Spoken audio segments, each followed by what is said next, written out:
Hello students. चलो अब start करते हैं हम अपना directive principles of state policy. तो ये directive principles of state policy है, इसके बारे में हमने जब फंडामेंटल राइट्स स्टार्ट करा था ये टॉपिक, तब थोड़ा सा डिस्कस करा था। फंडामेंटल राइट्स जो हैं हमने पढ़ा था, ये जो स्टेट है उसकी नेगेटिव ऑब्लिगेशन होती है।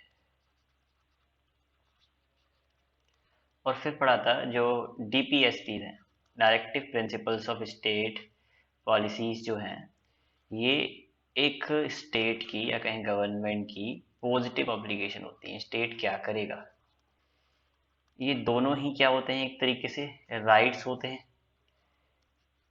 राइट्स किस चीज के rights? Rights to the persons और सिटीजन्स, है ना। या तो पर्सन्स को होंगे या सिर्फ सिटीजन्स को होंगे, ठीक है। तो directive principles of state policy क्या है? ये पॉजिटिव ऑब्लिगेशंस हैं ऑन द गवर्नमेंट, गवर्नमेंट पर पॉजिटिव ऑब्लिगेशन। किस चीज के लिए पॉजिटिव ऑब्लिगेशन? कि गवर्नमेंट जो है, स्टेट जो है, वो क्या पर्सन्स के फेवर में करेगी। बात क्लियर? तो directive principles of state policy DPSP, इसका आइडिया कहाँ से आया? फ्रेमर ऑफ इंडियन कॉन्स्टिट्यूशन को डीपीएसपी का आइडिया कहाँ से आया, ये देखते हैं। तो डीपीएसपी का जो आइडिया आया इंडियन मतलब कि फ्रेमर ऑफ इंडियन कॉन्स्टिट्यूशन को, वो आया एरिस कॉन्स्टिट्यूशन से। तो एरिस जो है, उस कंट्री का जो कॉन्स्टिट्यूशन था, एरिस कॉन्स्टिट्यूशन, उसमें डीपीएसपीस की बात की गई थी, ठीक है। यानी कि तो उन्हें लगा डीपीएसपीस जो है ये तो अच्छा कॉन्सेप्ट लग रहा है, तो फिर चलो क्यों ना इसे इंडियन कॉन्स्टिट्यूशन में शामिल करा जाए। ओके, तो इसे इंडियन कॉन्स्टिट्यूशन में शामिल कर दिया गया। आगे देखते हैं ये डीपीएसपीस है क्या, इसके फीचर्स की बात करें तो पहली बात तो इसको लिया गया है कहाँ से? इसे लिया गया है इंस्ट्रूमेंट ऑफ इंस्ट्रूमेंट्स,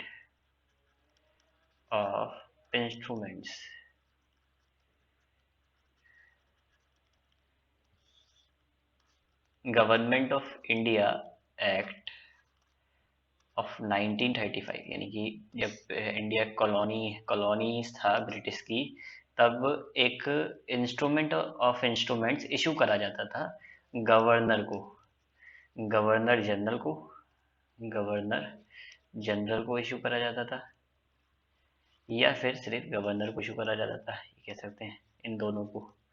ओके, जो इन्हें गाइड करता था किस टाइप की पॉलिसीज बनानी है, किसके अंडर इशू करा जाता था ये? Under government of India act of 1935, ठीक है।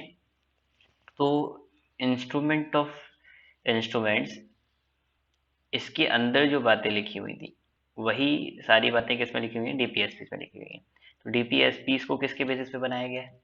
इंस्ट्रूमेंट ऑफ इंस्ट्रूमेंट्स के बेसिस पे बनाया गया है। आइडिया कैसे लिया गया है कि डीपीएसपी को इंडियन कॉन्स्टिट्यूशन का पार्ट बनाया जाए?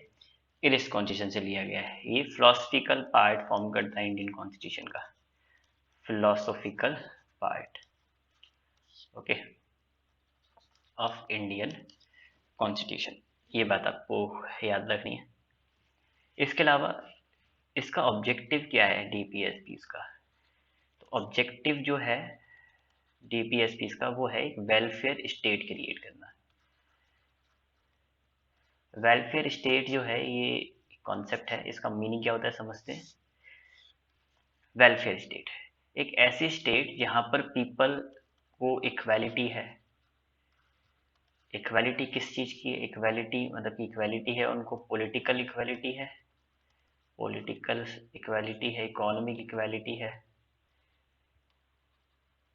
और सोशल इक्वालिटी है, ये बात कर सकते हैं। या फिर कह सकते हैं ये पॉलिटिकल, इकोनॉमिक और सोशल तीनों टाइप की उन्हें जस्टिस भी प्रोवाइडेड है। यानी कि वो डिस्क्रिमिनेटेड नहीं है, पॉलिटिकली, इकोनॉमिकली और सोशली। तो वो स्टेट वेलफेयर स्टेट हो जाएगा जहाँ पर पीपल को इक्वालिटी है।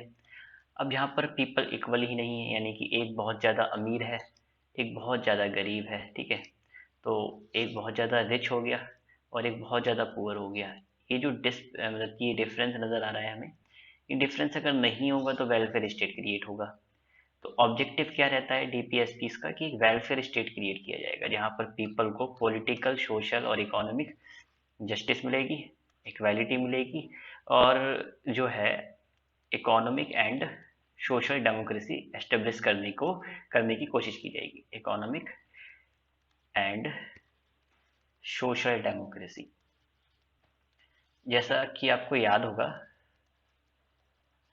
Fundamental rights political democracy establish करने की ओर एम्फेसिस करते हैं। तो fundamental rights seek to establish political democracy, that politically people are democrated, but DPSP seek to establish economic and social democracy, economic democracy and social democracy। आगे देखते हैं। DPSP जो है इसके अंदर जो राइट्स दिए गए हैं सिटीजन्स को वो नॉन जस्टिसिएबल है। राइट्स जो है वो नॉन जस्टिसिएबल है। इसके बारे में हम बाद में डिटेल में बात करेंगे, अभी थोड़ा सा समझ लेते हैं जस्टिसिएबल का मीनिंग क्या है। जस्टिसिएबल, तो डीपीएसपीज में जो राइट्स दिए गए हैं वो नॉन जस्टिसिएबल है। मतलब क्या है, जैसे देखिए फंडामेंटल राइट जो है जस्टिसिएबल होते हैं। जस्टिसिएबल का मीनिंग क्या होता है कि अगर मान लेते हैं फंडामेंटल राइट जो है वो वायलेट होते हैं, इन case of violation of fundamental rights, एक पीपल कहाँ रीच कर सकता है, सुप्रीम कोर्ट के पास। और सुप्रीम कोर्ट क्या करेगा, कुछ रेट इशू करेगा। रेट इशू कर क्या करेगा, उसको रेमिडीज मिलेगी पर्सन को, उसके यानी कि उसको उसका ट्रीटमेंट मिल जाएगा, एक तरीके से उसको राहत मिल जाएगी, रेमिडीज मिल जाएगी। ठीक है, जस्टिसिएबल का यानी कि अगर एक अनटचेबल, जिसको सो कॉल्ड अनटचेबल, जिसको कहा जाता है अनटचेबल, ओके, उसके साथ अनटचेबिलिटी प्रैक्टिस की जाए। ओके, यानी कि एक पर्सन है lower caste, so called lower caste जो है कहते हैं लोग, तो लोअर कास्ट का एक पर्सन है, उसको उसके साथ डिस्क्रिमिनेशन किया जा रहा है क्योंकि वो लोअर कास्ट का है। कास्ट के बेसिस पर क्या करा जा रहा है, डिस्क्रिमिनेशन किया जा रहा है। उसको कुछ प्लेसेस पर जाने से रोका जा रहा है क्योंकि उसकी कास्ट ऐसी है, या उसको कुछ पब्लिक सर्विसेज ऑब्टेन करने से रोका जा रहा है क्योंकि उसकी कास्ट जो है वो लोअर है। ठीक है, किन की नज़र में, उन पीपल की नज़र में जो डिस्क्रिमिनेशन कर रहे हैं। तो यहाँ पर अगर आप देखें आर्टिकल 16 का वायलेशन हो रहा है, आर्टिकल 14 का वायलेशन हो रहा है, एक तरीके से कह सकते हैं 15 का वायलेशन हो रहा है। किस चीज़ का वायलेशन हो रहा है यहाँ पर, ऐसी आर्टिकल 17 का ही वायलेशन हो रहा है। अनटचेबिलिटी हो रही है, डिस्क्रिमिनेशन हो रहा है, पब्लिक प्लेसेस पे रोका जा रहा है, अगर पब्लिक फैसिलिटी या पब्लिक एम्प्लॉयमेंट से रोका जा रहा है तो डिस्क्रिमिनेशन हो रहा है। 16 का वायलेशन हो रहा है, 15 का वायलेशन हो रहा है। ओके, और अगर लॉ भी उसको इक्वल जस्टिस नहीं दे रहा तो 14 का भी वायलेशन हो रहा है। बात क्लियर। तो अब फंडामेंटल राइट में किसी भी फंडामेंटल राइट का वायलेशन हो तो ये पर्सन कहाँ जा सकता है, ये पर्सन जा सकता है सुप्रीम कोर्ट के पास। ओके, सुप्रीम कोर्ट से अपील कर सकता है that my fundamental rights are being violated, please give me justice, यानी कि ये क्या है, जस्टिसिएबल है, जस्टिस की डिमांड कर सकते हैं। लेकिन मान लेते हैं डीपीएसपीज में ऐसा लिख दिया गया, क्या लिख दिया गया, that there will be equal wages for equal work.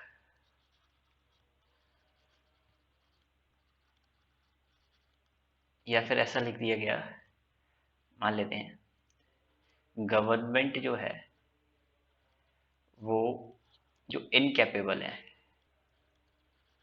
या फिर जो मतलब कि बीमार हैं, सिक्ड हैं, ठीक है,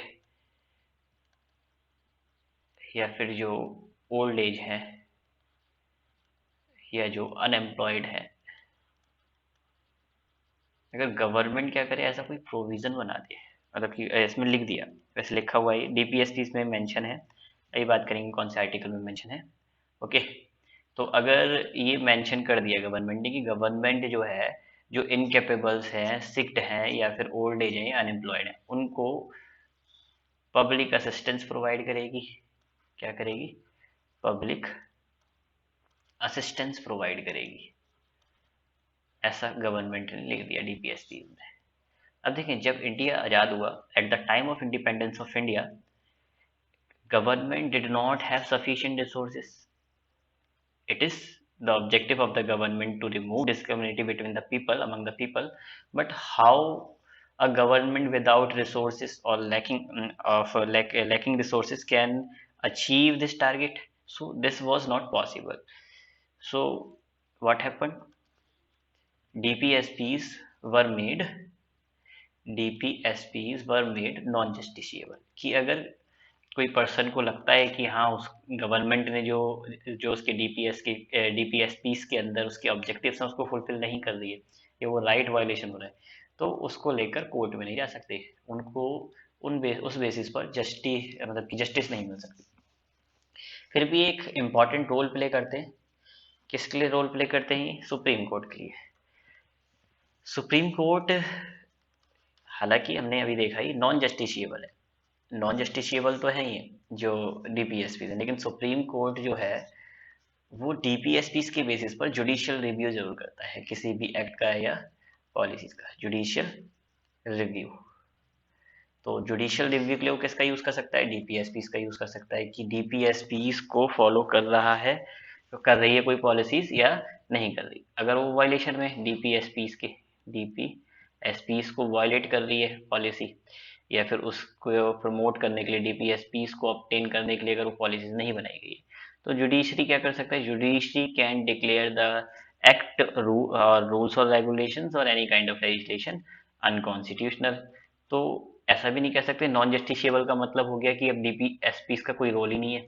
उसका रोल आप देख रहे हैं एससी जो है उसका यूज करता है, सुप्रीम कोर्ट उसका यूज करता है ये पता करने में कि कोई लॉ जो है, कोई एक्ट, लेजिस्लेशन, रूल्स या रेगुलेशन कि वो जो है कॉन्स्टिट्यूशनल है या फिर वो अनकॉन्स्टिट्यूशनल है, या कॉन्स्टिट्यूशनल नहीं है कह सकते हैं, या वो अनकॉन्स्टिट्यूशनल है। कॉन्स्टिट्यूशनैलिटी चेक करने के लिए सुप्रीम कोर्ट जो है डीपीएसपीस का यूज कर सकता है। बात क्लियर यहाँ तक मेरे ख्याल से? और डीपीएसपी जो है ये आइडियल्स होते हैं, ऐसा ही बोला जा सकता है। ये क्या है? ये आइडियल्स होंगे। आइडियल्स किस चीज के?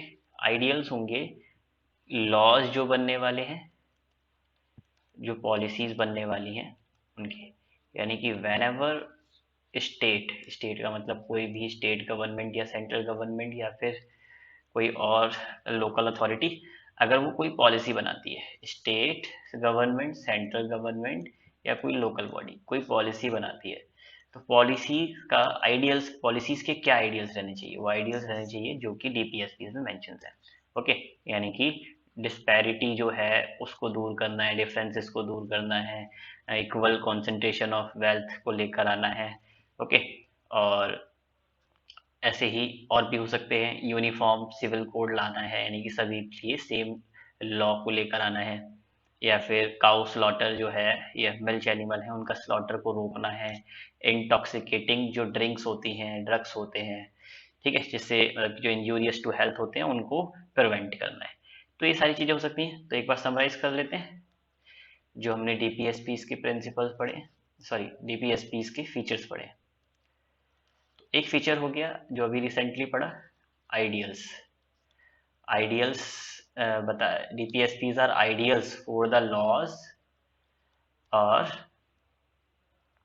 लेजिस्लेशंस या पॉलिसीज, ठीक है, whichever are going to be formulated by any government, state, central और लोकल गवर्नमेंट, ठीक है। सेकंड थिंग, जो डीपीएसपीज हैं, डीपीएसपीज नॉन जस्टिसिएबल है, justiciable, they cannot be used, they cannot be they do not give, ऐसे बोल सकते हैं, they do not give a right to a citizen or a person to approach supreme court in case of violation। ये बात clear है। इसके अलावा ये लिए कहाँ से गए हैं? इंस्ट्रूमेंट पर, मतलब कि बेस्ड नहीं, कहाँ पे, किस पर बेस्ड है? इंस्ट्रूमेंट ऑफ इंस्ट्रूमेंट्स, जो कि गवर्नर और गवर्नर जनरल को डायरेक्ट करता था कि उनको किस टाइप की पॉलिसीज बनानी है। गवर्नमेंट ऑफ इंडिया एक्ट में शामिल था ही, इसके अलावा ये वेलफेयर स्टेट एस्टेब्लिश करने की कोशिश करते हैं। वेलफेयर स्टेट क्या होता है मैंने बता दिया, जहाँ पर पीपल आर इक्वल या पीपल आर गिवन जस्टिस। कौन सी जस्टिस? इकोनॉमिक, सोशल और पॉलिटिकल। ठीक है, और बाकी मैंने ये बताया। डीपीएसपी जो हैं ये फोकस करते हैं एक कंट्री में दो टाइप की डेमोक्रेसी एस्टेब्लिश हो, सोशल, ये याद रखना, क्वेश्चन बनता है इस पर, और इकोनॉमिक। पॉलिटिकल नहीं। पॉलिटिकल डेमोक्रेसी किसमें है? Fundamental rights. वो कहते हैं कि डिस्क्रिमिनेशन नहीं होना चाहिए, हर किसी के पास इक्वल राइट होने चाहिए। मेरे ख्याल से ये बात क्लियर है। और इसके अलावा हमने एक लास्ट चीज पढ़ी है। लास्ट क्या पढ़ा हमने? कि हालांकि जो डीपीएसपीज हैं वो नॉन जस्टिशिएबल हैं, but supreme court can use DPSPs for what? Can use DPSPs for checking.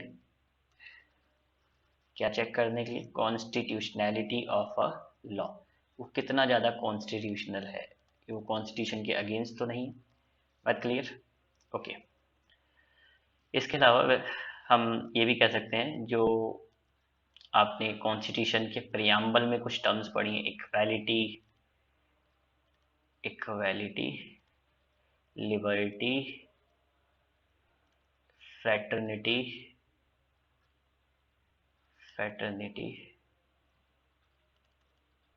ठीक है, और जस्टिस। डीपीएसपी जो है इन ऑब्जेक्टिव्स को अचीव करने के लिए भी करने में भी हेल्प करते हैं। बात क्लियर? ये भी स्टेट करते हैं। तो डीपीएसपी के फीचर्स में हमें ये पढ़ना था। अब हम नेक्स्ट पार्ट में पढ़ेंगे classification of DPSP. Classification of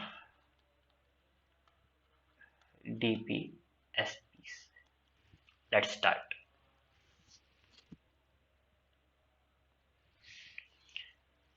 देखिए, डीपीएसपी जो है ये आर्टिकल 36 से लेकर आर्टिकल 51, यानी कि आर्टिकल नंबर अगर हम 36 से देखना शुरू करें तो आर्टिकल 51 तक जो हम आर्टिकल्स पढ़ेंगे वो किससे डील करते हैं? वो डील करते हैं डीपीएसपी से। DPSP, directive principles of state policy. बात क्लियर? जिसमें आर्टिकल 36 जो है वो किस बारे में बताता है?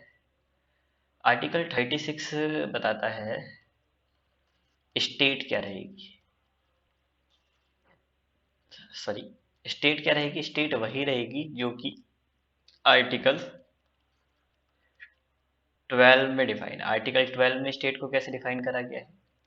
स्टेट जो है वो या तो रह सकती है पार्लियामेंट, या फिर रह सकती है कोई लेजिस्लेटिव असेंबली, या फिर हो सकता है वो कोई लोकल बॉडी हो सकती है जिसके पास फ्रेमिंग लॉ फॉर्म करने की पावर है, या फिर गवर्नमेंट हो सकती है।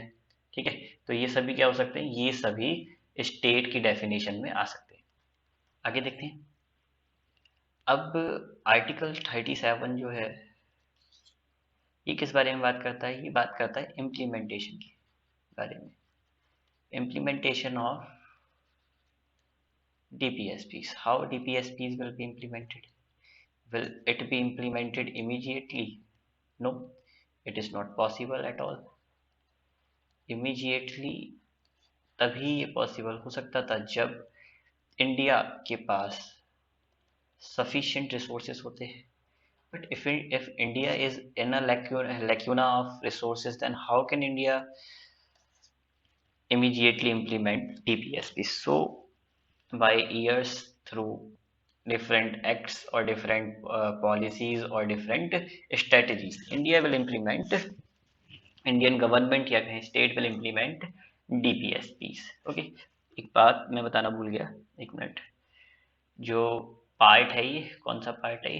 पार्ट 4 ऑफ इंडियन कॉन्स्टिट्यूशन डीपीएसपीस के बारे में डील करता है, और ये पार्ट 4 में आर्टिकल 36 से लेकर 51 तक हमें दे रखा है। बात क्लियर? चलिए आगे देखते हैं।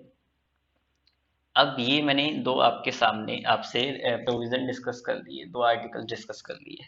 अब बाकी जो आर्टिकल 38 से लेकर 51 तक हैं, इन आर्टिकल्स को हम तीन कैटेगरी में डिवाइड कर सकते हैं। तीन कैटेगरी क्या होंगी? कुछ आर्टिकल्स हैं जो कि सोशलिस्ट नेचर के हैं, जो सोशलिज्म को फॉलो करते हैं, हम ये कह सकते हैं जो सोशलिज्म को फॉलो करते हैं, आइडियोलॉजी ऑफ सोशलिज्म को फॉलो करते हैं। कुछ ऐसे भी प्रिंसिपल्स हैं इसमें जो गांधीयन आइडियोलॉजी को फॉलो करते हैं, यानी कि गांधीयन आइडियोलॉजी को फॉलो करने वाले कुछ आर्टिकल्स हैं। उन आर्टिकल्स के अंदर क्या लिखा हुआ है, कुछ गाइडलाइंस दे रखी हैं, कुछ ऑब्जेक्टिव्स दे रखे हैं। तो हम ये कह सकते हैं कुछ जो प्रिंसिपल्स हैं वो सोशलिस्ट प्रिंसिपल्स हैं डीपीएसपीस के अंदर, सोशलिस्ट प्रिंसिपल्स। कुछ प्रिंसिपल्स हैं जो कि गांधीयन प्रिंसिपल्स हैं,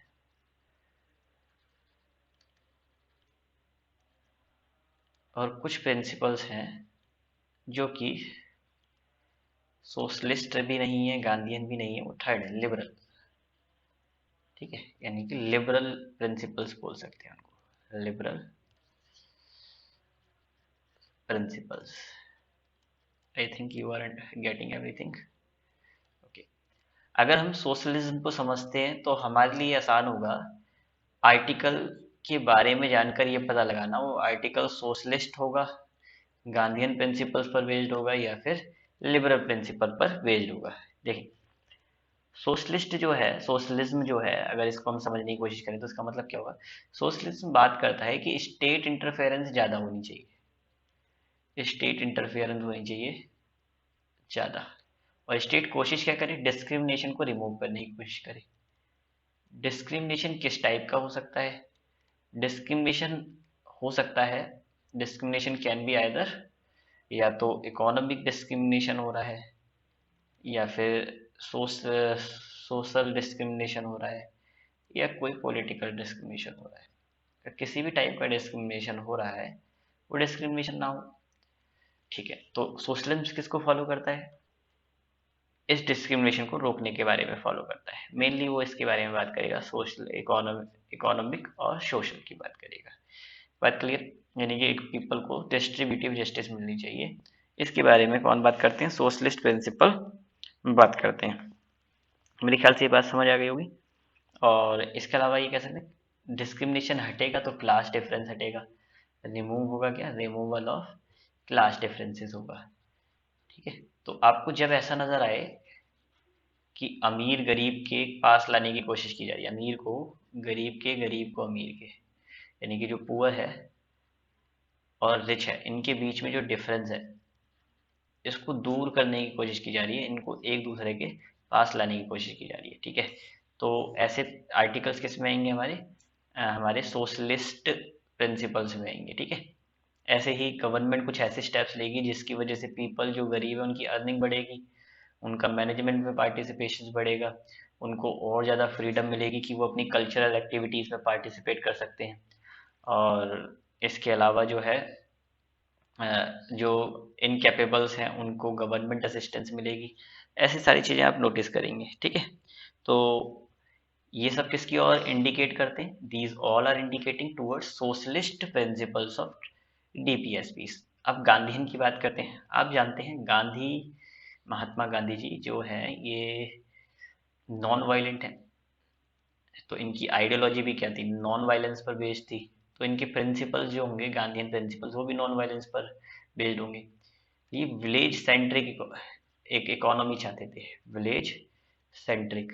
तो ये विलेज के बारे में बात करेंगे, ये हमें लेकर जाएंगे इंडिया की हिस्ट्री पर, कि इंडिया की हिस्ट्री में पहले विलेज थे जो सेल्फ रिलायंट थे, यानी कि ये सेल्फ सफिशिएंट, इनके पास रिसोर्सेज थे, और इनके पास अपना सिस्टम था किसका, जस्टिस के लिए भी इनके पास सिस्टम था, एग्जीक्यूशन के लिए भी इनके पास सिस्टम था, यानी कि जुडिशरी भी थी इनके पास, एग्जीक्यूटिव पावर भी थी इनके पास, और इनके पास जो है लेजिस्लेटिव पावर भी थी। तो ऐसा कुछ होना चाहिए जिससे जो विलेज सेंट्रिक इकोनॉमी क्रिएट हो सके, जहाँ पर विलेज को फ्रीडम मिले। यानी कि अगर मैं सीधे सीधे बात करूँ तो पंचायत की बात कर रहे हैं।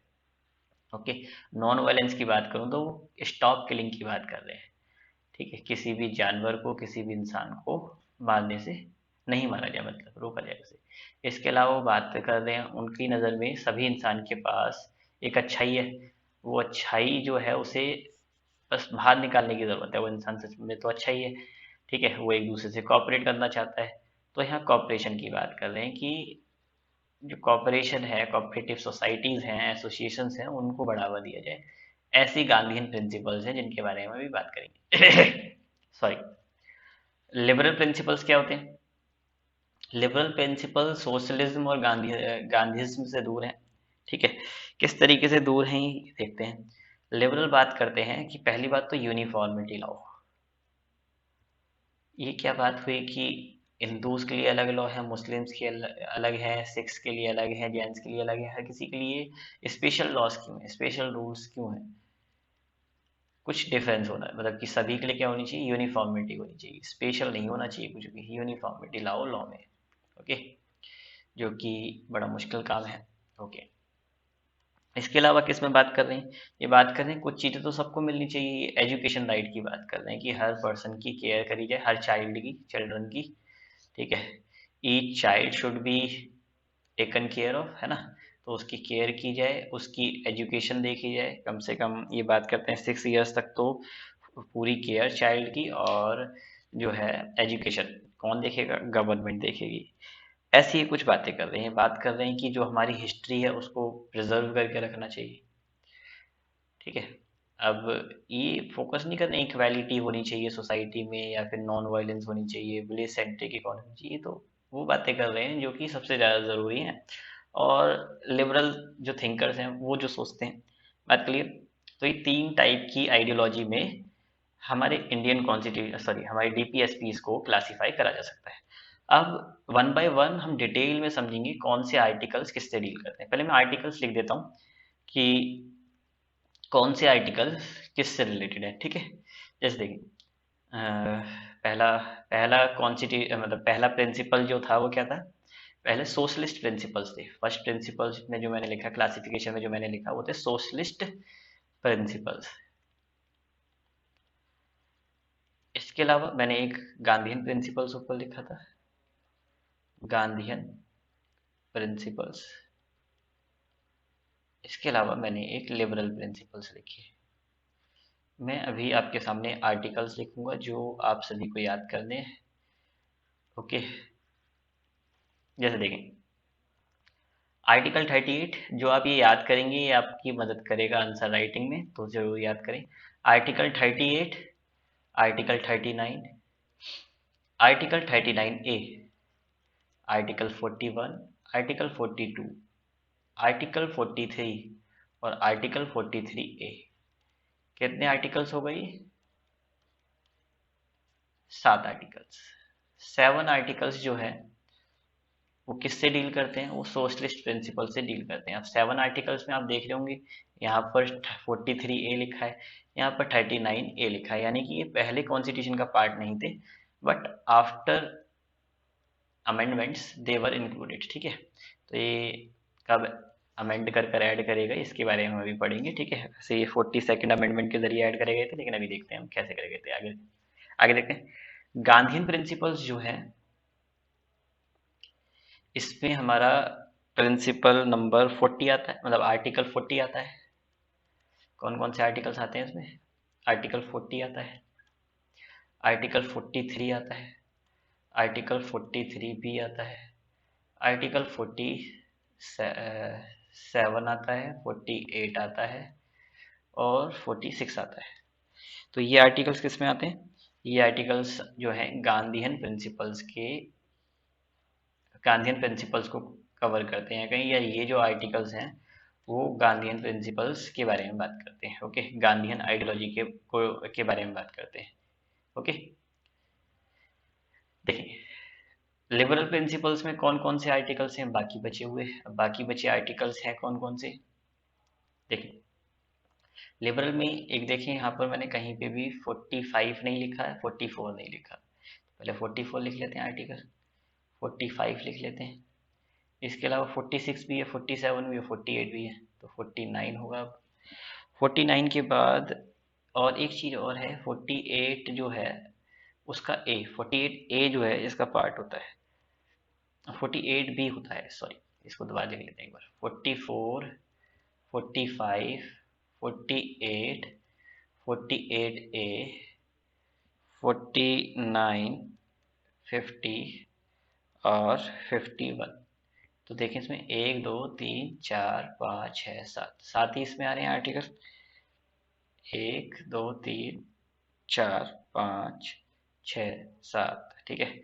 इसके अलावा इसमें देखते हैं कितने आ रहे हैं, 1 2 3 4 5 6।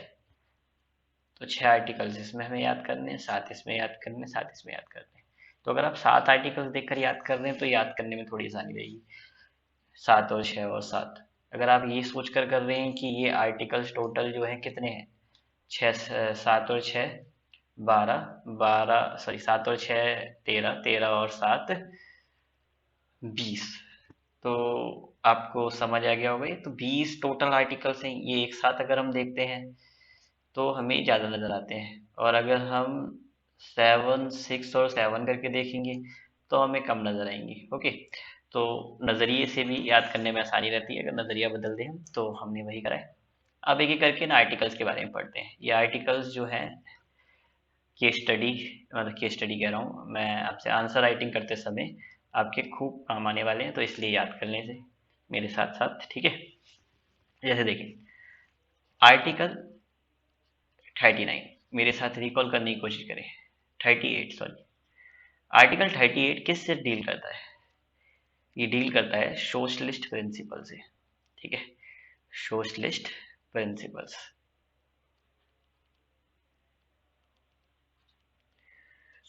Socialist principles. अब ये बात क्या करता है, ये बात करता है सोशल डिफरेंसेस को रिमूव करने की। किस चीज़ की बात करता है कि जो लोग हैं, पीपल जो हैं, उनमें वेलफेयर स्टेट प्रमोट करा जाए। वेलफेयर स्टेट को क्या करा जाए, प्रमोट करा जाए। मैंने कहा था आपसे अभी, वेलफेयर स्टेट कब होगा, जहां पर लोगों को जस्टिस मिले, ठीक है। जस्टिस मिले, इक्वालिटी हो, जहां पर किस टाइप की जस्टिस, इकोनॉमिक, सोशल और पॉलिटिकल। यानी कि ये बात करता है जो पीपल के बीच में डिफरेंसेस हैं इकोनॉमिकली, सोशली और पॉलिटिकल, उसको रिमूव कर कर उनको पहले तो सोशल उनको ही जस्टिस प्रोवाइड करी जाए, ठीक है। और अगर ये जस्टिस उनको मिल जाएगी तो उनकी इनइक्वालिटीज क्या हो जाएंगी, कम हो जाएंगी। इनइक्वालिटीज कम हो जाएंगी, इनइक्वालिटीज अगर कम होंगी तो क्या होगा, तो वेलफेयर स्टेट अपने आप एस्टेब्लिश हो जाएगा। तो आर्टिकल 39 एक सोशलिस्ट प्रिंसिपल है जो वेलफेयर स्टेट एस्टेब्लिश करने की बात करता है। आर्टिकल 39 ही एक ऐसा आर्टिकल है जो काफी एक्सप्लेनेटरी है, इसमें एक्सप्लेनेशन ज्यादा है। ओके, और ये भी एक क्या है, सोशलिस्ट प्रिंसिपल है, ठीक है। ये किस बारे में बात करता है, ये बात करता है कि पहली बात तो हर किसी को इंश्योर करना है, मतलब हर किसी के पास, हर किसी सिटीजन के पास क्या होना चाहिए, राइट टू एडिक्वेट लिवलीहुड होना चाहिए। एडिक्वेट लिवलीहुड, लिवलीहुड किसके पास हो, एडिक्वेट सिटीजन के पास। तो सभी सिटीजन के पास क्या होना चाहिए, एडिक्वेट लिवलीहुड का राइट है। आर्टिकल 19 सोशलिस्ट प्रिंसिपल इसकी बात करता है कि गवर्नमेंट कैसे लॉ बनाए, गवर्नमेंट ऐसे लॉ बनाए जिससे लोगों के पास लिवलीहुड कम से कम इतना तो आ जाए जिससे वो सरवाइव कर सके। लिवलीहुड का मतलब क्या होता है, एक तरीके से आप अर्निंग बोल सकते हैं। तो उनकी अर्निंग कम से कम इतनी तो होनी चाहिए जिससे वो अपना लाइफ को सरवाइव कर सके। बात क्लियर, ठीक है। अगला देखते हैं सेकंड जो इसमें आर्टिकल 29 में 39 में जो सेकंड हमारा प्रिंसिपल आता है वो कौन सा है, ये देखते हैं। ये है equitable distribution of resources. Equitable distribution of resources. Resources का कैसा डिस्ट्रीब्यूशन होना है, इक्विटेबल डिस्ट्रीब्यूशन होना है। ओके, इक्विटेबल डिस्ट्रीब्यूशन रिसोर्सेज का कब होगा, कैसे होगा, तो गवर्नमेंट को ऐसे रूल्स बनाने हैं, ऐसी पॉलिसीज बनानी है जिससे हर किसी के पास रिसोर्सेज जो है वो इक्वली पहुंच सके, डिस्ट्रीब्यूट हो सके, है ना। ऐसा नहीं है कि अगर फूड की सप्लाई हो रही है तो किसी जगह पर कम है कि कहीं पर फेमाइन आने की सिचुएशन आ गई है, तो ऐसा नहीं होना चाहिए, ठीक है। हर जगह क्या होना चाहिए, इक्वल डिस्ट्रीब्यूशन ऑफ रिसोर्स होना चाहिए। कहीं पर तो बहुत ज़्यादा इंडस्ट्रियल डेवलपमेंट हो रहा है और कहीं पर जो है अभी भी रूरल एरियाज में, अगर हम देखें कहीं रिमोट एरियाज में, वहाँ पर अभी भी कोई डेवलपमेंट नहीं है। इक्विटेबल डिस्ट्रीब्यूशन अगर रिसोर्सेज का होगा तो इक्वल डेवलपमेंट भी आएगा, इक्वल डेवलपमेंट आएगा। तो अगर हम डायरेक्टली इनडायरेक्टली देखें तो वेलफेयर स्टेट के बारे में बात ये भी कर रहा है। सी देखते हैं, अगर इक्वल डिस्ट्रीब्यूशन ऑफ रिसोर्सेज की बात कर रहा है तो कॉन्सेंट्रेशन ऑफ वेल्थ अपने आप प्रिवेंट हो जाएगी, लेकिन इसको अलग से मेंशन करा गया है आर्टिकल 39 में। कॉन्सेंट्रेशन ऑफ वेल्थ को क्या करना है, रोकना है, प्रिवेंट करना है। ये भी क्या है, एक ऑब्जेक्टिव है, या कह सकते हैं एक डीपीएसपीज का एक पार्ट है। बात क्लियर कि गवर्नमेंट इस तरीके से पॉलिसीज बनाएगी, इस तरीके से एक्ट्स बनाएगी जिससे concentration of wealth in few hands can be prevented. बात clear.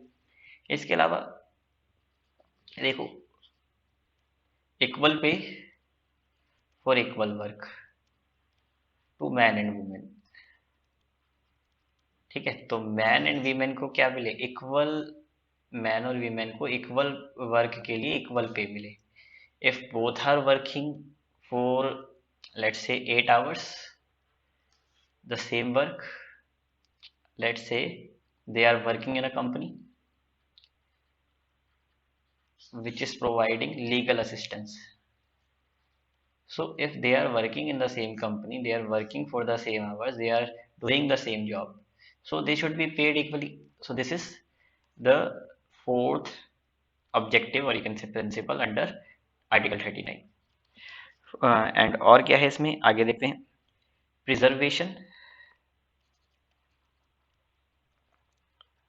Preservation of children, preservation of health, preservation of health and strength of children and forced labor against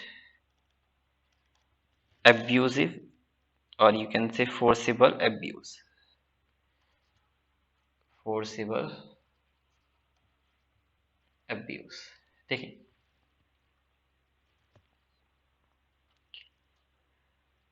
जो ई पार्ट है जो किसकी बात कर रहा है कि चिल्ड्रन को और फोर्स्ड लेबर जो है उनको बचाया जाएगा फोर्सिबल अब्यूज से, यानी कि उनके साथ कोई भी फोर्स नहीं करा जाएगा, that you have to do this, you have to do this work, ठीक है। और कोई उनको ऑप्शन ही ना दिया जाए कि आपको यही काम करना है, इसके अलावा और कोई काम नहीं करना, तो ऐसा नहीं किया जाएगा।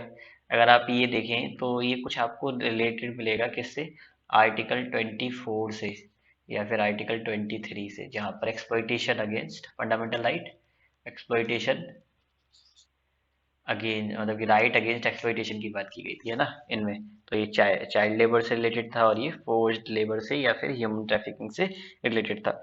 तो यहाँ पर भी बात की जा रही है, फंडामेंटल राइट में भी बात की जा रही है, और फंडामेंटल राइट के साथ साथ डीपीएसपी में भी बात की जा रही है कि उनके साथ कोई फोर्सेबल अब्यूज नहीं होगा, उनसे जबरदस्ती कोई काम नहीं करा जाएगा। और देखते हैं जो एफ पार्ट है आर्टिकल 39 का, ये इनिशियली पार्ट नहीं था, मतलब कि 39 का पार्ट नहीं था, बाद में इसको 42nd कॉन्स्टिट्यूशनल अमेंडमेंट के जरिए इसको बाद में ऐड करा गया कॉन्स्टिट्यूशन के अंदर। 42nd अमेंडमेंट में बहुत सारे चेंजेस आए थे जो कि 1976 में आई थी, ठीक है। तो इसमें और भी चेंजेस है, हम आगे भी आर्टिकल्स पढ़ेंगे जिसमें हम ये देखेंगे कि हाँ यही अमेंडमेंट की वजह से और भी इसमें पार्ट को ऐड करा गया है, वो आगे देखेंगे। तो ये 39F जो है ये कहती क्या है, ये कहती है opportunity for healthy development of children, opportunity for healthy development of children, that each children should be given opportunity to grow or to develop in healthy environment, और healthily it should be develop, है ना, and each children should be developed। बात clear, हर किसी को opportunity मिलनी चाहिए, इसके बारे में बात करता है। फिर आता है हमारा आर्टिकल 39A, ए कैपिटल है यहाँ पे देखिए, ठीक है। तो ये आर्टिकल 39 क्लॉज एफ है, और यहाँ पर आर्टिकल 39A पूरा ही आर्टिकल है, क्लियर। तो इसको भी ऐड करा गया किस कॉन्स्टिट्यूशनल अमेंडमेंट के साथ, 42nd कॉन्स्टिट्यूशनल अमेंडमेंट के साथ। इसमें कहा गया कि पहली बात तो इक्वल जस्टिस को प्रमोट करना है, जस्टिस सभी को इक्वल मिलनी चाहिए, इक्वल जस्टिस को क्या करना है, प्रमोट करना है। उसके अलावा फ्री लीगल एड प्रोवाइड करनी है टू पुअर पीपल, या पुअर जो पुअर पीपल है या पुअर है जो, उनको क्या करनी है, उनको फ्री लीगल एड प्रोवाइड करनी है, ताकि वो जो है, देखिए सिंपल सी बात है, एक rich person can have a lawyer of superior degree, जिसके पास बहुत अच्छी डिग्री है और बहुत अच्छे से केस लड़ता है, उसे अपॉइंट कर सकता है। और पुअर क्या है, इनकैपेबल, उसके पास तो ये क्षमता ही नहीं है कि वो किसी वकील को पेमेंट कर पाएगा, किसी लॉयर को पेमेंट कर पाएगा। तो ऐसे में तो इक्वल जस्टिस नहीं मिलेगी, और इक्वल जस्टिस नहीं मिलेगी तो आर्टिकल 39A जो है वायलेट हो रहा है, या फिर कह सकते हैं हमारा आर्टिकल 14 जो है, जो फंडामेंटल राइट की बात करता है, वो भी इक्वालिटी बिफोर लॉ को क्या कर रहा है, वायलेट कर रहा है। और ऐसा तो लिखा ही नहीं था कि जो गवर्नमेंट है, आर्टिकल 14 में ऐसा नहीं लिखा गया था कि गवर्नमेंट जो है वो फ्री लीगल असिस्टेंस प्रोवाइड करेगी पुअर पीपल को, ऐसा कुछ मेंशन नहीं था। डीपीएसपीस में इसको मेंशन कर दिया गया कि गवर्नमेंट जो है फ्री लीगल एड प्रोवाइड करेगी पुअर्स को। बात क्लियर? ओके, तो ये भी कौन सा पार्ट है हमारा, सोशलिस्ट प्रिंसिपल। देखें एक बार रिकॉल करते हैं हम कौन कौन से हमने आर्टिकल्स कर लिए जो सोशलिस्ट प्रिंसिपल से डील करते हैं। आर्टिकल 38, आर्टिकल 39 जिसमें 6 हमने ऑब्जेक्टिव्स पढ़े, इसमें सिर्फ एक पढ़ा, और फिर हमने पढ़ा एक 39A, ये तो ऐड करा गया है किससे, मतलब कि अमेंडमेंट 42nd अमेंडमेंट के जरिए इसको ऐड करा गया। बहुत सारे चेंजेस रहते हैं 42nd अमेंडमेंट में। ओके, आगे देखते हैं। अब आर्टिकल 41 काफ़ी इंपॉर्टेंट है, और इसके रिगार्डिंग जो है कुछ ना कुछ आपको इम्प्लीमेंट होता हुआ मिल जाएगा आपके आसपास भी, ठीक है।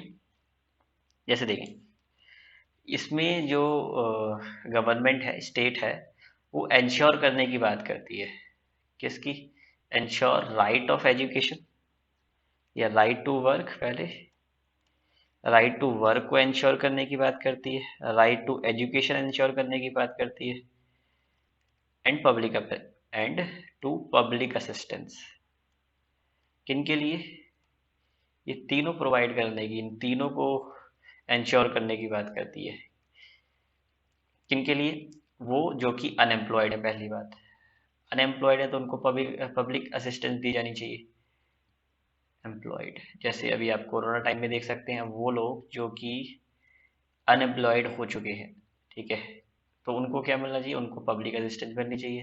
तो गवर्नमेंट जो है वो टाइम टू टाइम कुछ ना कुछ असिस्टेंस देती रहती है, जैसे उनको फूड प्रोवाइड करवाना, है ना, ये असिस्टेंस एक हो सकती है। आगे देखते हैं। इसके अलावा जो ओल्ड एज है उनके लिए आपको पता है पेंशन्स वगैरह चलती हैं, तो उनके लिए भी वो कर रही है। और इसके अलावा जो हम कह सकते हैं डिसेबल्स हैं, डिसेबल्स डिसेबल्स यानी कि जो अपना काम खुद नहीं कर सकते हैं, या फिर जो मतलब किसी भी तरीके की फिजिकल या फिर मेंटल डिसेबिलिटी से सफ़र कर रहे हैं, उनको पब्लिक असिस्टेंस, उनको एजुकेशन प्रोवाइड करने की कोशिश करेगी, या फिर उनको वर्क प्रोवाइड करने की कोशिश करेगी, ये इंश्योर करता है, ऐसा गवर्नमेंट करेगी। इसके अलावा जो सिकनेस है, सिक्ड पीपल है, ठीक है, सिकनेस, उनको भी क्या करेगी, वो ये तीनों प्रोवाइड करने की गवर्नमेंट जो है कोशिश करेगी, इंश्योर करेगी, कोशिश नहीं करेगी, इंश्योर करेगी कि ये राइट जो है सबका सिक्योर रहे। ओके, इसके अलावा फिर आर्टिकल 42 आता है। आर्टिकल 42 किससे डील करता है, वो डील करता है कि प्रोविजंस बनाए जाएं, किस चीज़ के लिए, for humane conditions of work, यानी कि ऐसे प्रोविजंस बनाए जाएं जिससे humane conditions of work create हो सके, है ना, फॉर वर्क। देखिए, आप एक फैक्ट्री में काम करते हैं, उस फैक्ट्री में बहुत अंधेरा रहता है, उस फैक्ट्री में डार्कनेस बहुत है, ओके, उस फैक्ट्री में वेंटिलेशन की कमी है, एयर जो है वो आती जाती नहीं है, वेंटिलेशन की कमी है, उसमें क्लीनलीनेस की कमी है। तो आपको लगता है ये ह्यूमेन कंडीशन है वर्क करने के लिए? बिल्कुल नहीं। और ह्यूमेन कंडीशंस नहीं होगी तो जो पर्सन वहाँ काम कर रहे हैं वो पड़ जाएंगे बीमार, उनको हेल्थ इशू आना शुरू हो जाएंगे। हेल्थ इशू होना शुरू हो जाएंगे तो उनकी एज जो है वो कम हो जाएगी।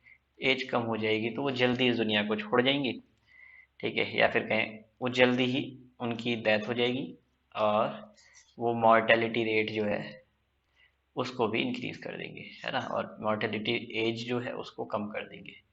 बात क्लियर? आगे देखें तो 40 सेकंड्स की बात करता है कि humane conditions for work ensure करने की कोशिश की जाएगी। इसके अलावा मैटरनिटी, मैटरनिटी बेनिफिट्स या रिलीफ कह सकते हैं। ये मैटरनिटी रिलीफ क्या होता है? देखिए, a women who is pregnant, a pregnant women मैं ऐसे कह सकता हूँ, she can't work, okay, during the period before 4 to 8 months, और कुछ कंडीशंस में अगर कॉम्प्लिकेशंस हैं तो ऐसा भी हो सकता है कि 8 to 12 months हो जाए, ठीक है। तो और आफ्टर डिलीवरी, डिलीवरी के बाद, ये तो तब बता रहा हूँ मैं जब डिलीवरी से पहले इतने वीक्स और डिलीवरी के इतने वीक्स ही बाद एक वीमेन के लिए बहुत डिफिकल्ट है वर्क करना, तो फिर उन्हें क्या मिलना चाहिए? उन्हें मैटरनिटी रिलीफ मिलना चाहिए, बिकॉज दे आर प्रेग्नेंट और दे हैव गिवन बर्थ, ठीक है। तो उन्हें मैटरनिटी रिलीफ मिलना चाहिए without deducting there salary, they should be given you can से of from there duty, okay, और सम रिलीफ। तो ये 40 सेकंड बताता है। 40 सेकंड आर्टिकल किसके बारे में बताता है? दो कंडीशन के बारे में, मैटरनिटी रिलीफ और human conditions for work. Article 43 भी किससे डील करता है? ये भी हमारा सोशलिस्ट प्रिंसिपल से डील करता है, इससे डील करता है, ओके। तो 43 क्या कहता है? ये कहता है कि पहली बात तो जो वेज रेट है या लिविंग वेज जो है, कहेंगे हम वेज रेट, लिविंग वेज जो है कम से कम इतनी तो मिलनी चाहिए जिससे वो सब्सिस्ट कर पाए, अपनी लाइफ को सरवाइव कर पाए, ओके। सब्सटिटेंशियल वेजेस तो मिलनी चाहिए, या फिर हम कह सकते हैं उसको एडिक्वेट वेजेस मिले,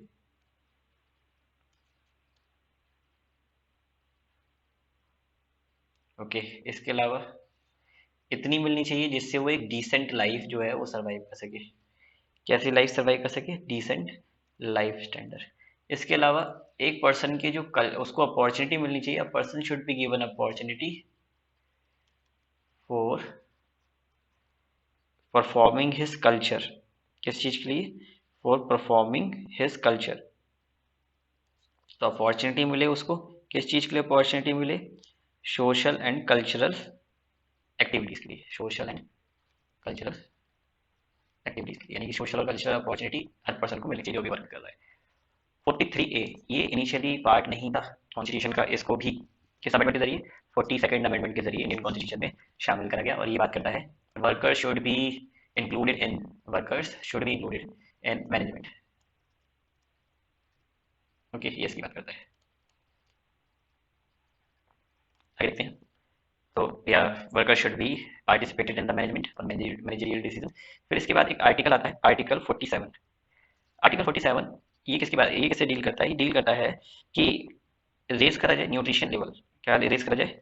न्यूट्रिशन लेवल। न्यूट्रिशन लेवल बढ़ाया जाए पहले तो पीपल का जो भी है कंट्री में, और जो स्टैंडर्ड ऑफ लिविंग है वो भी इंप्रूव करा जाए। स्टैंडर्ड ऑफ लिविंग है वो भी लोगों का उठाने की कोशिश करनी है गवर्नमेंट को। इसके अलावा जो पब्लिक सर्विस, पब्लिक हेल्थ है, यानी कि सभी की जो हेल्थ है उसको भी इंप्रूव करने की कोशिश करनी है। आर्टिकल 47 बता है, ठीक है, सभी हेल्थी रहेंगे तभी इक्वालिटी आएगी।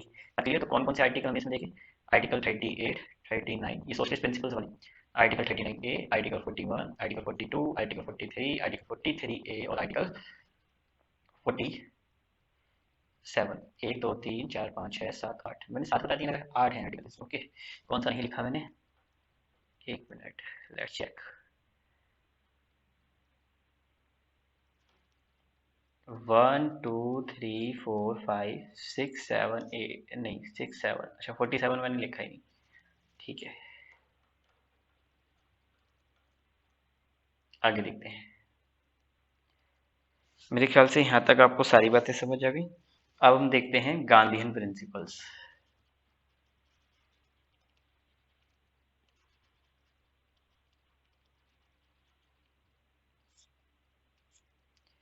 गांधीयन प्रिंसिपल्स में आर्टिकल 40 शामिल करा जाता है, ये बात आपको पता है।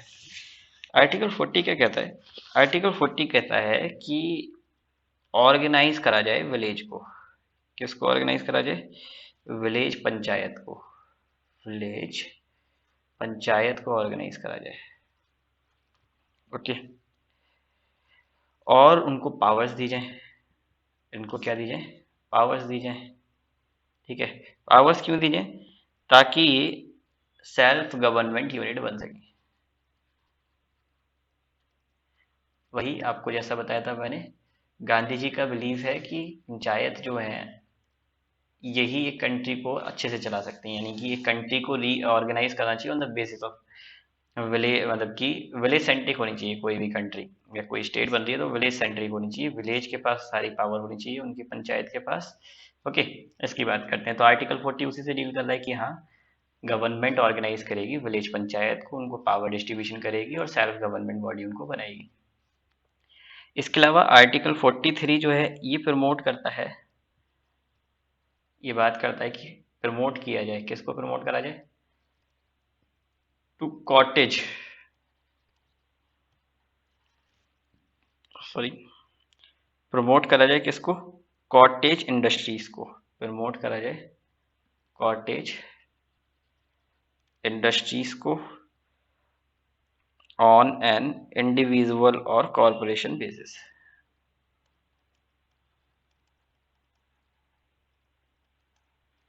कॉरपोरेशन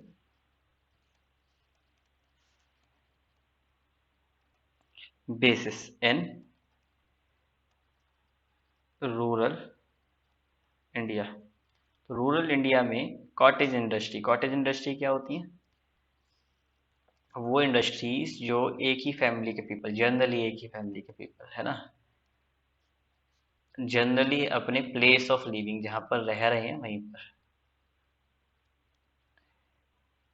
मैन्युफैक्चरिंग का वर्क करते हैं, तो उस इंडस्ट्री को क्या कह देते हैं हम? कॉटेज इंडस्ट्री कहते हैं। तो जनरली सेम फैमिली के पीपल होंगे वो, और वहीं पर ये प्रोडक्शन करते हैं जहाँ पर रह रहे होते हैं। ओके। तो कॉटेज इंडस्ट्री जो है उनको प्रमोट करा जाए। गांधी जी ये मतलब कि ये 43 जो है ये आर्टिकल बात करता है और ये गांधीयन प्रिंसिपल्स के से रिलेटेड आपको नजर आ रहा होगा, क्योंकि कॉटेज इंडस्ट्री मतलब कि ये उसकी बात कर रही है कि मोर डिस्ट्रीब्यूशन ऑफ पावर हो, लोग कॉपरेट करें एक दूसरे को, है ना। लोग अगर people, if people are cooperating each other then there will be a total harmony in the system। Okay. आगे देखते हैं। फिर इसके बाद आर्टिकल 43 बी, 43 ए तो हमने अभी ऊपर पढ़ा। 43 ए किससे रिलेटेड था? इसको 42nd अमेंडमेंट के जरिए ऐड करा गया, रिकॉल करा रहा हूँ मैं। और इसकी ये रिलेटेड था किससे? ये रिलेटेड था participation of workers in management, PWM, participation of worker in management. अब देखते हैं 43 बी क्या कहता है आर्टिकल। 43 बी कहता है कि प्रमोट करा जाए, एनकरेज करा जाए। किसको एनकरेज करा जाए, किसको प्रमोट करा जाए? वॉलंटरी, वॉलंटरी फॉर्मेशन, जो अपने आप लोग फॉर्मेशन करते हैं उनको प्रमोट करा जाए। ऑटोनॉमस फंक्शनिंग को प्रमोट करा जाए, ऑटोनॉमस फंक्शनिंग को प्रमोट करा जाए। डेमोक्रेटिक कंट्रोल को करा जाए, डेमोक्रेटिक कंट्रोल को क्या करा जाए? प्रमोट करा जाए। इसके अलावा प्रोफेशनल मैनेजमेंट को, professional management of cooperative society. तो शॉर्ट में लिखे तो कोऑपरेटिव सोसाइटी की प्रमोशन की बात कर रहा है, कोऑपरेटिव सोसाइटी। ओके। तो कोऑपरेटिव सोसाइटी 2011 में आपको पता है इसको कॉन्स्टिट्यूशनल राइट मतलब कि स्टेटस मिल गया था और तो कोऑपरेटिव सोसाइटी जो है आर्टिकल 33B में गांधीयन प्रिंसिपल्स के अंदर इसके बारे में बात की गई है। ठीक है, आगे देखते हैं कि कोऑपरेटिव सोसाइटीज को की वॉलेंट्री फॉर्मुलेशन को प्रमोट करा जाए कि ज़्यादा से ज़्यादा लोग कोऑपरेटिव सोसाइटी बनाएं, उनकी फंक्शनिंग इंडिपेंडेंट रहे और वहाँ पर डेमोक्रेटिक कंट्रोल रहना चाहिए और प्रोफेशनल मैनेजमेंट। डेमोक्रेटिक कंट्रोल मतलब एक की ऑटोनॉमी ना हो, वहाँ पर बहुत सारे पीपल हों जो मिलकर गवर्न करेंगे, और वहाँ पर प्रोफेशनल मैनेजमेंट होना चाहिए। ऐसा नहीं है कोई भी मैनेज करना शुरू कर देगा, प्रोफेशनल मैनेजमेंट होना चाहिए। ओके, आगे देखते हैं। अब हमने आर्टिकल 43B पढ़ लिया, 43B था।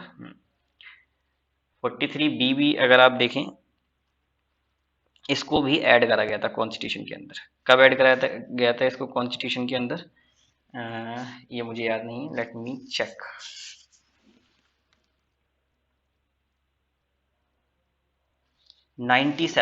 ओ ये तो पढ़ा था मैंने। इसे 97th अमेंडमेंट के जरिए कॉन्स्टिट्यूशन के अंदर ऐड करा गया था। ओके, कब ऐड करा गया था? 97th अमेंडमेंट, जो कि 2011 में हुई थी, उसके जरिए कॉन्स्टिट्यूशन में शामिल कर लिया गया था। बात क्लियर? आगे देखते हैं। 46 जो आर्टिकल है, ये किसके बारे में बात करता है? ये बात करता है जो एससी और एसटीज कम्युनिटी हैं, पहली बात तो उनकी एजुकेशन को उनको प्रमोट करना है, एजुकेट करना है उन्हें, है ना। दूसरी बात क्या है? एसटी एससी की एजुकेशन को प्रमोट करना है, और उनके जो सोशल और इकोनॉमिक बैकग्राउंड है उसको भी सुधारने की कोशिश करनी है। तो एनकरेज एससी एसटी और फॉर एजुकेशन, और उनको सोशल बैकग्राउंड असिस्ट करना है उनको, ताकि वो उनको सोशली स्ट्रांग हो सके। सोशल बैकग्राउंड है, उनका जो इकोनॉमिक बैकग्राउंड है उससे वो स्ट्रांग हो सके। बात क्लियर? तो इसकी बात कर रहा है कि एजुकेशनल एंड इकोनॉमिक इंटरेस्ट जो है एससी और एसटी का, उसको प्रमोट करा जाए। वीकर सेक्शन जो है उनके इंटरेस्ट को प्रमोट करा जाए, ताकि जो उनके साथ इनजस्टिस हो रही है, एक्सप्लॉइटेशन हो रहा है, उसको उसे बचाया जा सके। बात क्लियर? ऐसे देखते हैं आर्टिकल 47। आर्टिकल 47 किसकी बात कर रहा है? कि प्रिवेंट करा जाए। किसको प्रिवेंट करा जाएगा? Intoxicating intoxicating intoxicating drinks and drugs को, ठीक है, जो कि इंजीरियस टू हेल्थ है, which are injurious to health.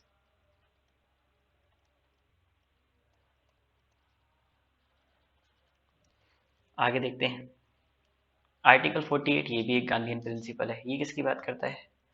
Article 48 बात करता है कि स्लॉटर्स को रोकना है। स्लॉटर क्या होते हैं? काटना, एक तरीके से गाय वगैरह को, भैंस को। ओके, मतलब किसी भी एनिमल को, किसी कैटल को काट रहे हैं या किसी भी बर्ड को काट रहे हैं, तो उसका नाम सिंपल सा स्लॉटर पड़ता है। तो स्लॉटर को प्रिवेंट करना है। अब स्लॉटर चाहे वो मिल्च एनिमल्स का हो या वो ड्रॉट एनिमल्स का हो, सबको क्या करना है? सबको प्रिवेंट करना है। ओके, अहिंसा, फिर से वही बात, प्रिवेंट करना है इसको। तो ये गांधीयन प्रिंसिपल्स का पार्ट है। तो इस तरीके से हमने गांधीयन प्रिंसिपल भी कंप्लीट कर लिया, और अब हम पढ़ेंगे बाकी लिबरल प्रिंसिपल्स। एक बार रिकॉल कर लें, कौन लिबरल लिख लेता हूँ पहले मैं। लिबरल प्रिंसिपल्स की बात करेंगे इसके बाद हम। तो गांधीयन प्रिंसिपल्स में कौन कौन से आर्टिकल आते हैं? Article 40, article 43, article 43B, article 46, 47, 48। तो ये सभी आर्टिकल्स किस में शामिल हैं? गांधीयन आइडियोलॉजी के पार्ट हैं, और 6 आर्टिकल्स हैं, 6 ही लिखे थे मैंने। इसके बारे में हमने पढ़ा, ये ऐड करा गया था 2011 में। कौन सी amendment? Amendment number 97th constitutional amendment के जरिए इसको ऐड करा गया था। ओके, अब आगे देखते हैं। लिबरल प्रिंसिपल्स जो हैं, मैं इतनी बार आर्टिकल्स इसलिए लिख रहा हूँ ताकि मुझे भी बहुत अच्छे से याद रहें और आपको भी याद हो जाए। तो आर्टिकल जो लिबरल प्रिंसिपल्स में है वो कहाँ से हैं? 44, 45, 48, 48A, 49, 50 और 51, 50 और 51। ठीक है, तो एक एक करके इनको डिस्कस करते हैं। ओके, पहले पढ़ते हैं हम article 44। Article 44 uniform civil code की बात करता है। मैंने जब डिस्कशन कर रहा था, मैं ऐसे ही बेसिक डिस्कशन, तब मैंने आपको बताया था लिबरल प्रिंसिपल्स जो हैं सब में इक्वालिटी की बात कर रहे हैं, इनको डिफरेंसेस नज़र नहीं आ रहे है ना। तो ये यूनिफॉर्म सिविल कोड की बात कर रहे हैं कि सभी के लिए एक ही जैसे लॉज होने चाहिए, ठीक है। ये नहीं है जैसे हिंदू लॉ है, हिंदू पर्सनल लॉ है, मुस्लिम पर्सनल लॉ, इस टाइप से सभी के लिए अलग अलग लॉ बने हुए हैं, तो ऐसे लॉज नहीं होने चाहिए। आर्टिकल 44 यूनिफॉर्म सिविल कोड की बात कर रहा है। ओके, आर्टिकल 45 किसकी बात करता है? आर्टिकल 45 बात करता है कि जो चिल्ड्रन बिलो 6 ईयर है, चिल्ड्रन जिनकी एज 6 ईयर से कम है, दे should be given child care. First तो उन्हें केयर मिलनी चाहिए, ठीक है। दूसरी बात, उनको जो है एजुकेशन मिलनी चाहिए, एजुकेशन, एजुकेशन, ठीक है। तो हमें क्या मिलनी चाहिए? पहली बात तो चाइल्डहुड केयर मिलनी चाहिए, और उसके बाद उनको एजुकेशन भी मिलनी चाहिए 6 ईयर तक। बाकी एजुकेशन की बात करें तो एजुकेशन के लिए हमारे पास फंडामेंटल राइट भी है 21A, जिसको ऐड करा गया था कॉन्स्टिट्यूशन में। कब ऐड करा गया था, रिकॉल करके देखते हैं। 21A को ऐड करा गया 2002 में, और कौन सी अमेंडमेंट थी? 86th कॉन्स्टिट्यूशनल अमेंडमेंट थी। ओके, मुझे तो याद है, आगे देखते हैं। तो चाइल्ड केयर और एजुकेशन की बात करता है, और इसमें मैं ये बताया था 21st आर्टिकल ए जो है, 21st A जो है, 21A आर्टिकल, ये बात करता है 14 ईयर से कम के सभी चिल्ड्रन को क्या है, फ्री एंड कंपलसरी एजुकेशन का राइट है, और इसके लिए एक एक्ट भी पास हुआ था, ठीक है। ओके, आगे देखते हैं। आर्टिकल 48, आर्टिकल 48 किसके बारे में बात करता है? ये बात करता है कि मॉडर्न और साइंटिफिक लाइंस के बेसिस पर क्या कहें, मॉडर्न और साइंटिफिक टेक्निक्स का यूज करा जाए, मॉडर्न एंड साइंटिफिक टेक्निक्स का यूज करा जाए। किस चीज के लिए मॉडर्न और साइंटिफिक टेक्निक्स का यूज करा जाए? एग्रीकल्चर के लिए, एग्रीकल्चर, और हम कह सकते हैं हस्बेंड्री के लिए। हस्बेंड्री का मीनिंग क्या होता है? हस्बेंड्री मतलब एनिमल का scientific management, scientific management of animals, scientific management and care of cattles, okay, और you can say animals simply, क्योंकि और भी हो सकते हैं। हस्बेंड्री जरूरी नहीं सिर्फ कैटल्स की हो, बर्ड्स की भी हो सकती है। आगे देखते हैं। अब आर्टिकल 48A, ये भी क्या है, एक लिबरल आर्टिकल है। तो लिबरल आर्टिकल है ये डील किससे करता है? ये डील करता है कि फॉरेस्ट और वाइल्ड लाइफ जो है ना, उसको प्रोटेक्ट करा जाएगा, सेफ गार्ड की जाएगा। सेफ गार्ड किस चीज़ के लिए प्रोवाइड करा जाएगा? सेफ गार्ड प्रोवाइड करा जाएगा वाइल्ड लाइफ के लिए एंड एनवायरनमेंट, ओके। तो जो गवर्नमेंट इतनी बात करती रहती है एनवायरनमेंट प्रोटेक्शन की, तो आपको समझ आ रहा होगा, ये तो उनकी DPSPs में है, यानी कि इस तरीके से पॉलिसीज बनाई जाए जिससे जो है हमारे DPSPs हमारे एनवायरनमेंट को जिससे नुकसान ना हो, इस तरीके से क्या बनानी चाहिए, पॉलिसीज बनानी चाहिए, ठीक है। जैसे अगर आप देखें, गवर्नमेंट के साथ साथ सुप्रीम कोर्ट भी इंटरवीन करता रहता है इस मामले में। जैसे अभी जो न्यू विस्टा प्रोजेक्ट स्टार्ट हुआ, जिसमें पार्लियामेंट बनाई जा रही है नई, है ना, क्योंकि पार्लियामेंट का स्पेस छोटा पड़ गया है। ऐसा बोला जा रहा है कि parliament is not sufficient to hold new coming generation, ठीक है, क्योंकि रिप्रेजेंट पॉपुलेशन बढ़ रही है तो रिप्रेजेंटेटिव बढ़ाने पड़ेंगे, रिप्रेजेंटेटिव बढ़ाने पड़ेंगे। So holding capacity of the parliament is not sufficient, so it should be expanded. तो इसलिए बनाया जा रहा है। अब उसमें पेड़ की कटाई भी हो रही है, यानी कि ट्रीज को क्या करा जा रहा है, ट्रीज को कट करा जा रहा है। सुप्रीम कोर्ट इंटरवीन कर रहा है कि अगर आप वहाँ से ट्रीज हटा रहे हैं, अगर वहाँ से आप 1000 ट्रीज हटाते हैं, तो फिर आपको वो ट्रीज उखाड़ कर फेंकने नहीं है, आपको वो कहीं दूसरी जगह पर प्लांट करने पड़ेंगे। बात क्लियर? तो क्यों हो रहा है ये सब?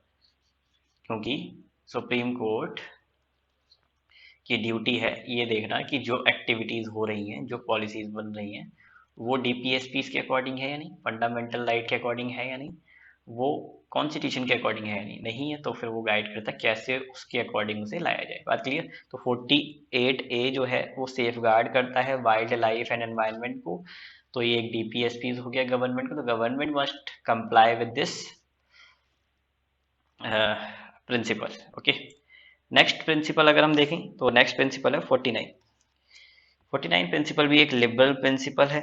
ये किसकी बात करता है? ये बात करता है प्रोटेक्शन की and conservation. Protection and conservation. Protection और कंजर्वेशन किसका? प्रोटेक्शन एंड कंजर्वेशन जो होगा वो होगा पहली बात तो मॉन्यूमेंट्स का। मॉन्यूमेंट्स मेरे ख्याल से आप समझते होंगे। मॉन्यूमेंट्स क्या होते हैं? हिस्टोरिकल प्लेसेस जो होते हैं, बिल्डिंग्स जो होती हैं, उन्हें मॉन्यूमेंट्स कहते हैं। जैसे ताजमहल, द वर्ल्ड फेमस। इसके अलावा रेड फोर्ट है ना, हुमायूंस टॉम्ब। तो ये सारे क्या है? ये मॉन्यूमेंट्स हैं। इनको क्या करना है? इनको प्रोटेक्ट करना है। इसके अलावा कुछ प्लेसेस हैं मॉन्यूमेंट्स के अलावा जिनको भी कंजर्व करना है। ओके, अब ये इसकी प्रोटेक्शन की बात करेगा, या फिर जो हिस्टोरिकल इंटरेस्ट से इम्पोर्टेंट आर्टिस्टिक कल्चर है उसको क्या करना है? प्रोटेक्ट करना है। आर्टिस्टिक ऑब्जेक्ट्स जो है उनको प्रोटेक्ट करना है। ठीक है, कुछ ऑब्जेक्ट्स भी हो सकते हैं जिनको म्यूजियम में रखा जाता है, आपको पता है क्यों रखा जा रहा है? ये डीपीएसपी इसके अंदर लिखा हुआ है कि इनको प्रोटेक्ट करना है। आर्टिकल 50 जो है वो किससे डील करता है? वो डील करता है कि जुडिशरी और एग्जीक्यूटिव जो है सेपरेट रहेंगे। Judiciary and executive must be separated. ठीक है, क्या होना चाहिए? ये मतलब कि इनको सेपरेट करना है। मस्ट भी तो नहीं कहेंगे, शुड बी सेपरेटेड, और they should be promoted to be separated, है ना। तो जुडिशरी और एग्जीक्यूटिव में क्या मिलना चाहिए? सेपरेशन मिलना चाहिए। बात क्लियर। इसी की वजह से आपको मतलब कि जो जुडिशरी और एग्जीक्यूटिव को सेपरेट करना भी एक आर्टिकल है, आर्टिकल मतलब कि एक लिबरल प्रिंसिपल्स है। Okay, article 51। आर्टिकल 51 किससे डील करता है? आर्टिकल 51 कहता है इंटरनेशनल पीस को प्रमोट करना है। यानी कि कोई पर्सन अगर ऐसी स्टेटमेंट बोले जिससे इंटर मतलब कि नेशंस में वॉर की सिचुएशन क्रिएट हो जाए, इंटरनेशनल पीस जो है वो खतरे में आ जाए, इंटरनेशनल पीस, तो ऐसा नहीं किया जाएगा। गवर्नमेंट कोशिश करेगी उसको प्रिवेंट करने की। ओके, तो कभी भी गवर्नमेंट ऐसी पॉलिसीज नहीं बनाएगी जिससे इंटरनेशनल पीस जो है वही डिस्टर्ब हो जाए। बात क्लियर। तो वो कब मतलब कि इंटरनेशनल पीस कब डिस्टर्ब होगा? जब कोई ऐसा लॉ बनाया जाए जो कि नेशंस, अदर नेशंस में क्या करे, वो कुछ उनमें एनजाइटी क्रिएट कर दे और उसकी वजह से उनको कोई गलत एक्शन लेना पड़े। बात क्लियर, मतलब कोई स्ट्रिक्ट एक्शन लेना पड़े, तो ऐसा कुछ नहीं करना है। तो लॉज बनाते समय ये भी ध्यान रखना है कि जो अदर नेशंस हैं उनकी भी जो लॉज हैं उनको भी फॉलो करा जाएगा, उनको ब्रेक नहीं किया जाएगा, जिससे इंटरनेशनल पीस एस्टेब्लिश हो। तो हमें एक बार रिकॉल कर लेते हैं, एक मिनट, अभी कहीं नहीं जा रहे हम। Article 44, article 45, article 48, article 48A, article 49 और आर्टिकल 50 और आर्टिकल 51। तो ये सारे आर्टिकल्स किससे डील करते हैं? लिबरल प्रिंसिपल से डील करते हैं। ओके, आर्टिकल कितने हो गई? 7, 7 ही बताए थे मैंने। ओके, तो हमने अभी तक क्या पढ़ लिया? हमने पढ़ा देयर इज नो सेपरेशन, या कह सकते हैं आप लुसिड सेपरेशन। कोई क्लियर कट सेपरेशन नहीं है कि ऐसा कॉन्स्टिट्यूशन में लिखा हो कि ये वाले जो आर्टिकल्स हैं ये सोशलिस्ट नेचर के हैं और ये वाले आर्टिकल जो हैं गांधीयन नेचर के हैं, ऐसा करके कुछ मेंशन नहीं है। बट हम उनके कंटेंट को देखते हुए उनको सोशल, गांधीयन और लिबरल प्रिंसिपल्स में क्लासीफाई करते हैं। ओके, तो इसमें इतना ही समझना था हमें। अब हम नेक्स्ट पार्ट देखेंगे, और नेक्स्ट पार्ट में क्या देखेंगे हम कि डीपीएसपीस को हम किस तरीके से क्रिटिसाइज किया गया है।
डीपीएसपीस को लोगों ने क्रिटिसाइज करा है।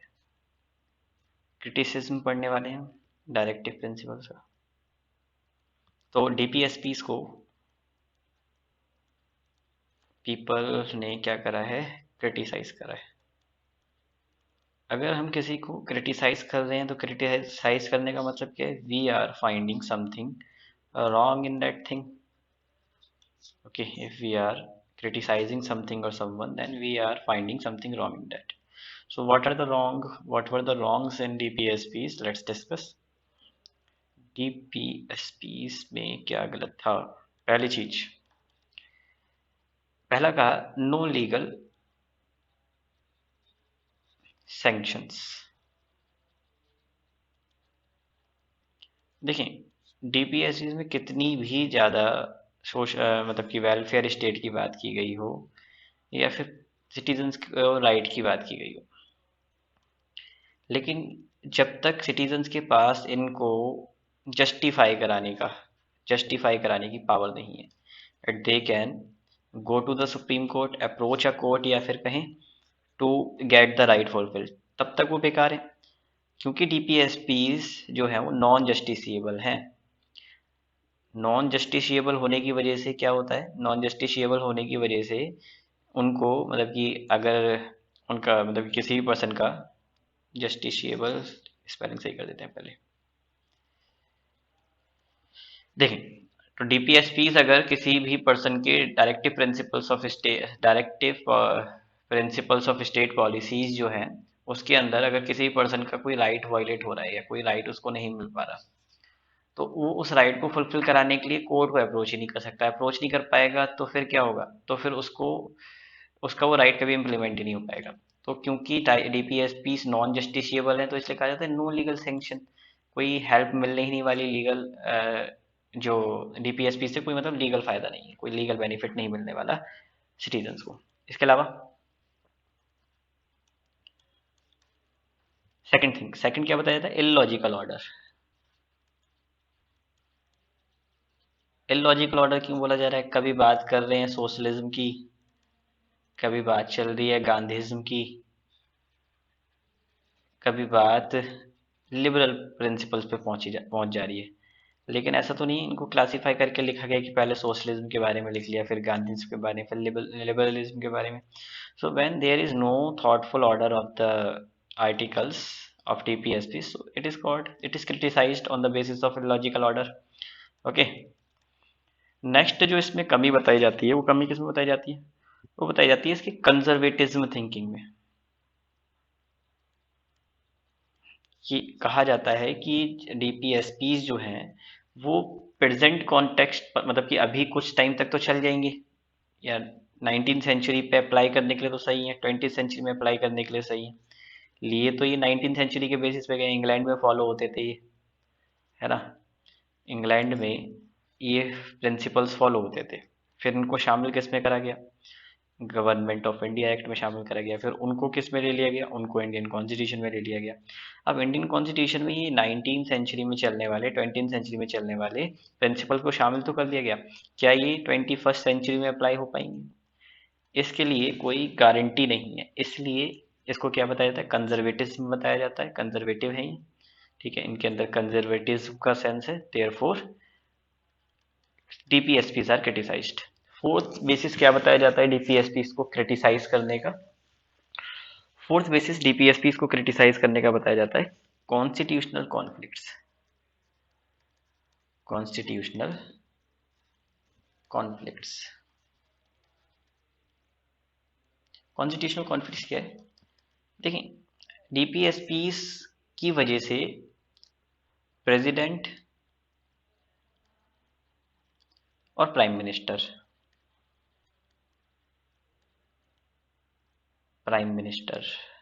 ओके, इसके अलावा governor and chief minister,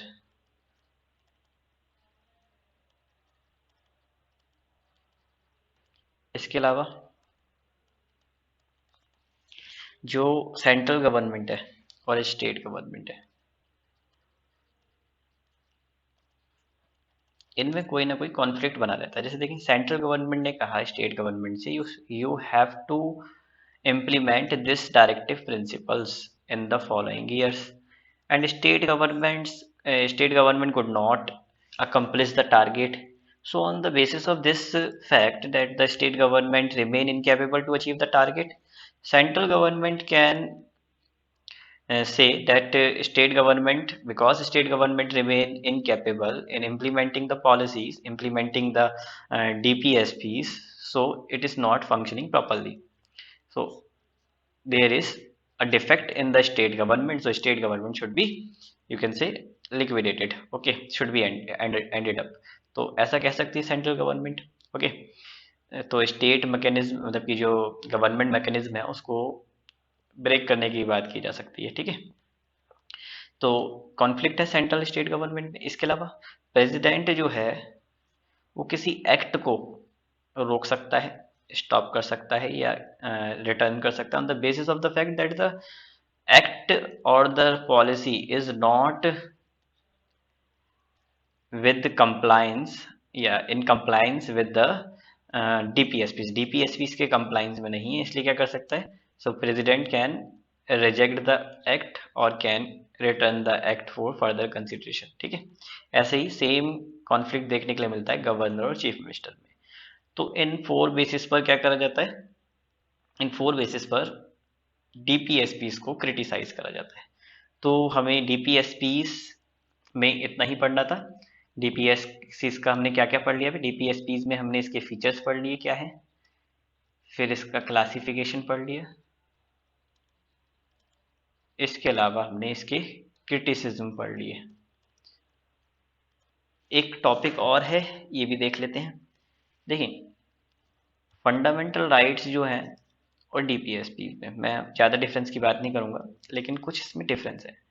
fundamental rights में जो राइट्स हैं वो जस्टिशिएबल हैं, जस्टिशिएबल।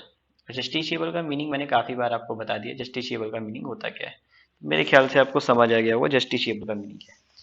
और डीपीएसपीज जो हैं वो नॉन जस्टिशिएबल हैं।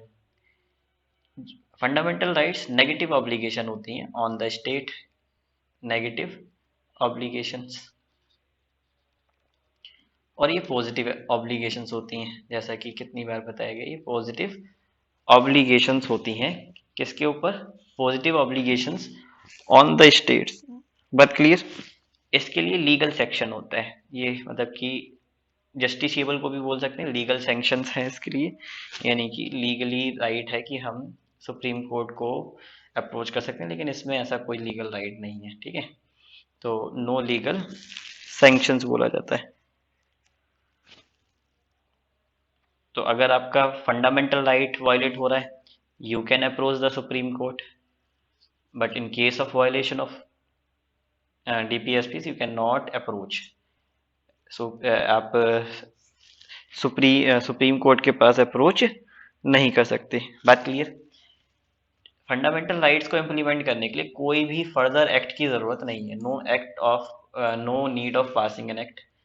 But if you want to implement these rights, DPSPs में जो राइट्स मेंशन है, तो एक्ट या फिर कोई पॉलिसी की जरूरत होगी। फॉर एग्जांपल, अगर हम एग्जांपल में देखें, अभी आपको पता है जो ओल्ड एज पेंशन दी जाती है पीपल को, ये किसी स्कीम के अंदर दी जाती होगी, गवर्नमेंट की पॉलिसीज के अंदर दी जाती होगी। ऐसा तो नहीं किसी को भी हम ओल्ड एज पेंशन दे देंगे, है ना। या ऐसा तो नहीं है कि हम जो है मतलब कि गवर्नमेंट जो है किसी को भी विडो पेंशन दे देगी, है ना, विधवा पेंशन दे देगी।